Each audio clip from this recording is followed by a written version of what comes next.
Maunya veve il est veve de namde. Il me be machina ou le moji. E ya nyebe ou ameibo. Yo vodo lemi. Ta jebe mi avu mi ape susu me fifia. We need practical. Ne yo vo me tung po na de ke wavana mi ape president ode. Me Yesu Christo pe photo.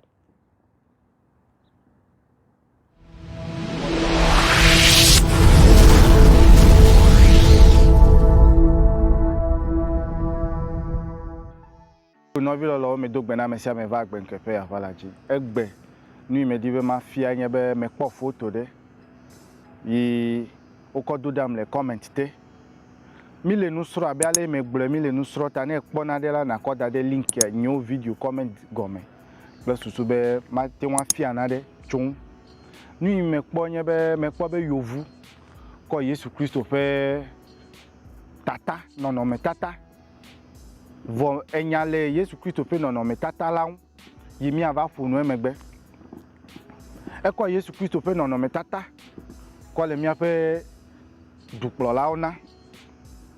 Yimi amedo mi ahin ato mese gomo. Me wo video de cho mia mama mia no.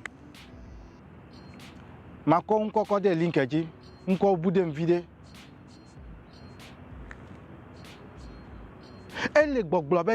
Since we have given you everything, we have given you diamond, cocoa, bauxite, chili, granite.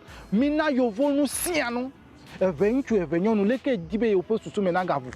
Afe na hosebede. Mele gbogblo na obede. We are the creator. We are the owners of the land. Nena de gomenam. Eventu evenyonu. Mia mama, mia dada, mia soro, mia novi, nyonu, le gbogblo na yovo obede. It is never over. Up to today, they are still taking our oil in Ghana. Up to today, they are still taking our timber. Ogale miaba megbodo the intellectuals taking away. E ya gblome le ne wa me bo be na vo susu me. Yesu Christo me sol me home ole. Aw. Video me ko po link ko da de jagbana na ba soro na de wo efe unchu venyon lo. Ele vevede. Ne mi akpo ngogbe dede. Yesu Christo no mega ko yo vo de photo cover dade. Be ya nyi Yesu Christo ta ndodo. Ta mi ato de ya jimi ato aida gbe ma vo me de pa o mi nya gbe ma vo le Egypt mi nya me gleva ile me ape nyo video de kamebe na me ku de me de ku mi ko na me ko va ifu na gbe o. We know how to mummify human being. Adomo ame kukuo ya mi se gome be nyu ekple voin le. Menyo yovo ava fia mi ode jitinya ile jimena ode e ya fia nyu ekple voin. Yovo ma ti wan kpo me kpo na de ke wa ko na mi ape president o. Eni yo kpo wa ko na mi ape president 21st century. Enya yen Yesu Christo pe picture. Ele chichina obede kluvi na nyena yi from now and forever. Ne nye ameibo yovo de ko Yesu Christo pe photo vana we ko soli me de pe na de ko vana we de chinebe pa o melemo. You are not there. Oma ti wan get well. Tanu igbomelema. No me gava china obe mi ameibo. Yo yovo jimi ato ape ayo awo. Mi ma ti yovo ma ti wan po mi aji o. Yovo ma ti wan lebe na mi o. Yovo ma ti wan na gbe vivi mi o. Ameibo. Nya te pe de kai agbomele na we. Yovo de ma ti wan na agbe vivi mi o. Ne amede fon ya ole chichina obe yiji na to afe na ide mawude gbo. Yiji na to afe na se vivi na gbere. Nyeme kpo be ami eblewe. Ami eblewe.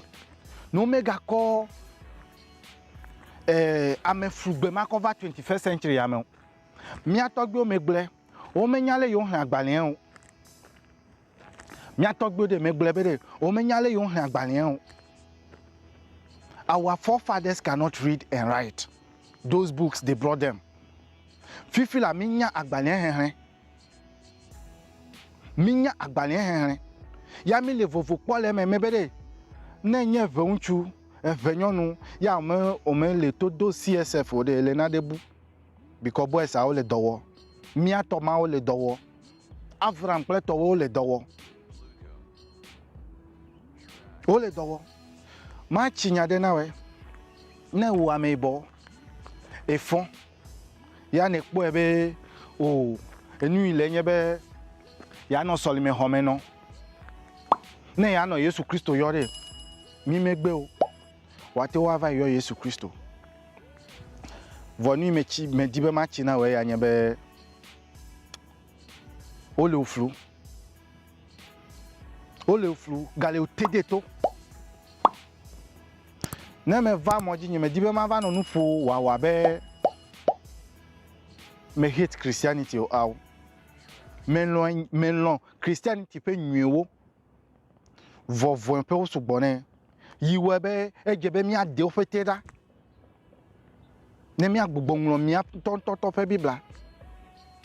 Ameyibɔ mía kple ɣe eya etsa. Menye Yovo ava fia mí o. Menye Yovo ava fia mí o. Enya sue me bi makɔ da ɖe emɔ dzi na wɔ egbe ma. Be Yovo gatsɔ foto be Yesu Kristo ƒe foto. Kɔva na míaƒe president, kɔva le ameyibɔwo na be míaxɔ Yesu Kristo akpawo. Enu le Yesu Kristo si. Anyigba xɔ dzo ne akpa mate ŋu anɔ anyigba o ɖe. Edzo va yi le dziƒo. Kɔ eƒe foto kɔ na Yovo ɖe mi me le eme o. Mi me le eme o. Mi me le akpa ma dzi o. Megafia vi o. Yesu Kristo megale gblɔ ke etsi na wo be ɖe.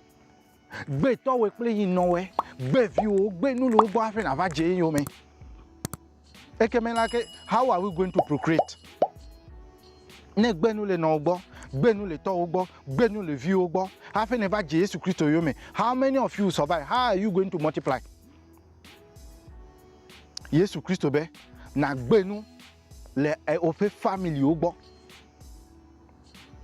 Nɔvi, woayi ɖe dokuwo me hafi na se gɔme nam nyuie ɖe.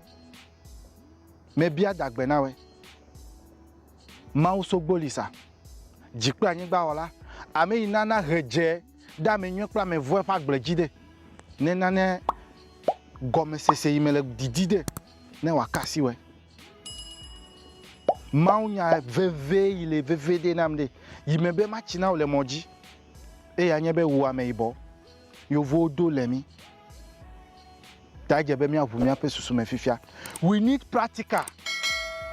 Ne Yovo me to kpɔ na ɖe ke wòava na míaƒe president o ɖe. Menye Yesu Kristo ƒe foto. Politician we megale gblɔ. Woawoe nye míawulawoe. Yi Yovo kɔ da ɖe aƒe wodzo. Until we restructure our law court, restructure our governance, restructure our education, restructure our religion. Mianɔ hia me tso gbea kɔ yi ɖe mavɔmavɔ me. Nyateƒe ɖekae magagbe le agbenkɔƒe yava la dzi. Be ne meʋu míaƒe susuwo ɖe mianɔ hia me tso gbea yi ɖe mavɔmavɔ me. Nɔvi lɔlɔ̃woe.